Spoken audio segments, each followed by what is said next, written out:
Hello అందరికీ welcome back to my channel. మేము బాబాయ్ వాళ్ళ ఫ్యామిలీ కలిసి నైట్ డిన్నర్కి అని చెప్పి బయటకెళ్ళాము. పిజ్జా తీసుకున్నాము.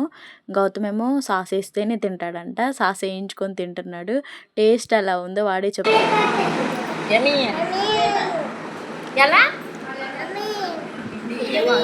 నెక్స్ట్ ఏమో కేఎఫ్సి తీసుకున్నాము. పిన్ని హాయ్ చెప్తుంది. బాబాయ్ ఏమో హాయ్ గాయ్స్ అంటున్నాడు. ఇంకా అలా ఫ్యామిలీ మొత్తం కలిసేసి డిన్నర్ కంప్లీట్ చేసాము. గౌతమ్ గారు చూడండి కాలిపోతుందని చెప్పేసి వాళ్ళ మామయ్య టిష్యూతో తింటున్నాడని చెప్పి వాడు కూడా టిష్యూ తీసుకొని తింటున్నాడు. ఇంకా నెక్స్ట్ అంతా అయిపోయిన తర్వాత కెచప్ ఉత్తది తింటున్నాడు. వాళ్ళ నాన్న అరిస్తే అప్పుడు ముక్క తీసుకొని నంజుకొని తింటున్నాడు. ఇంకా తర్వాత హాయ్ చెప్తాడంట మీకు.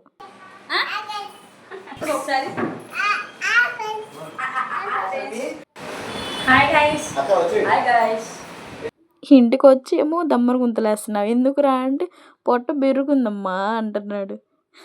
ఈ వీడియో నచ్చితే లైక్ చేయండి. అలానే మన ఛానల్ని సబ్స్క్రైబ్ చేసుకోండి.